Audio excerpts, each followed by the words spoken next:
So, if you guys don't know the real reason Shisui died, I suggest that you please go back to my previous video because this video right here contains spoilers to that one. But continuing on, we know that Shisui Uchiha was essentially killed by an Anbu root member whose worm insects produced a poison that'll paralyze their victims and kill them shortly after. Poison also disappears upon death, so it cannot be found during autopsies. So it was noted by Danzo to be perfect for assassinations, considering that they are as undetectable as mosquitoes yet as lethal as scorpions. So that Anbu root member using those insects on Shisui was ultimately the reason he ended up dying from being poisoned. Continuing on, after Itachi took out the entire clan and left the village, he noticed that Shisui's killer Suguru was still surveying him because Danzo gave him the job of basically keeping tabs on Itachi and always watching him basically 24/7. So as they confronted each other, or as they met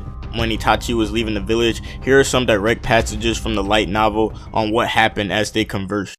"How about you show yourself?"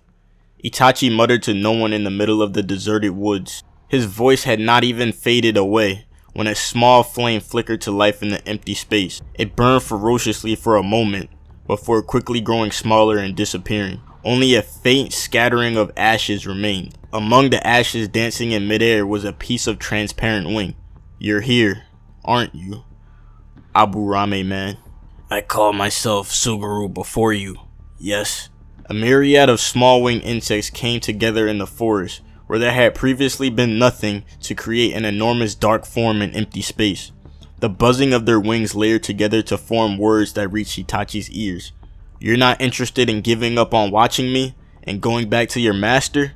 You also understand that such a thing would not be permitted, don't you?" "No, huh?" The insects gradually took on a human shape. A man wearing a white tiger mask appeared out of the ether and floated in midair, accompanied by the sound of countless tiny wings. "I don't plan on being Danzo's pawn forever. He does not care about your desires. For him, the most important things are what he should do and how he should be." So, a stalemate. Itachi looked up at Suguru. "Then there's only one way to resolve this." His Sharingan glittered. "That sort of thing has no effect on me." "Not on you." Itachi concentrated his chakra and boosted his Sharingan to the Mangekyo Sharingan. He was conscious of the eyes of the insects in Suguru's body, too many to count. He felt a dull pain in his right eye. It was because he had been overusing the Sharingans ever since that night. "You said you're always watching me, but you're only one person. You eat and sleep, so who's watching me then?" "No need to speak in such a roundabout manner. Oh!" "It seems you've noticed." Something seemed to be wrong with Suguru, floating in space. It looked like he was desperately fighting something, his body jerking and twitching. "Did you think I hadn't noticed the insects watching over me?" "Impossible. The Mangekyo Sharingan on my Kochu insects." "By sharing your chakra, you assimilate what the insects have seen into your own experience. It's a more effective method than shadow clones." The sound of wings disappeared from within Suguru.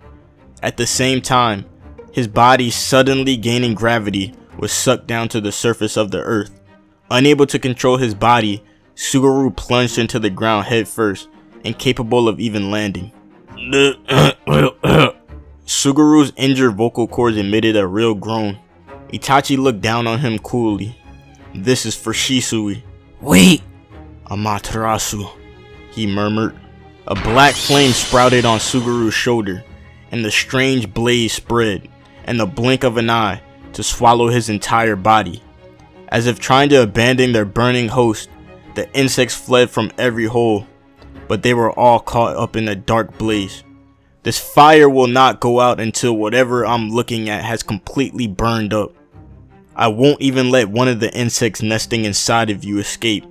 Suguru's cries of agony rang out through the forest. Around him, insects buzzed and fluttered, shrouded in black flames. They looked almost like black fireflies that bloomed in the daytime.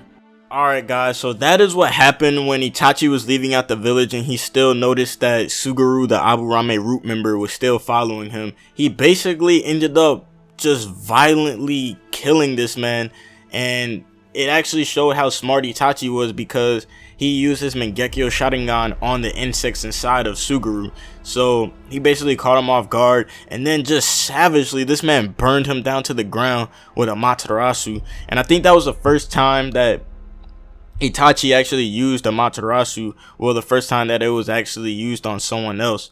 And he basically just burned my dude down to the ground until there was nothing left. Like he said, no insects would escape from you. Every insect is getting burned. So it actually showed me a savage part of Itachi, and that sometimes he let his emotions take over, and he was like, yo, this is for Shisui.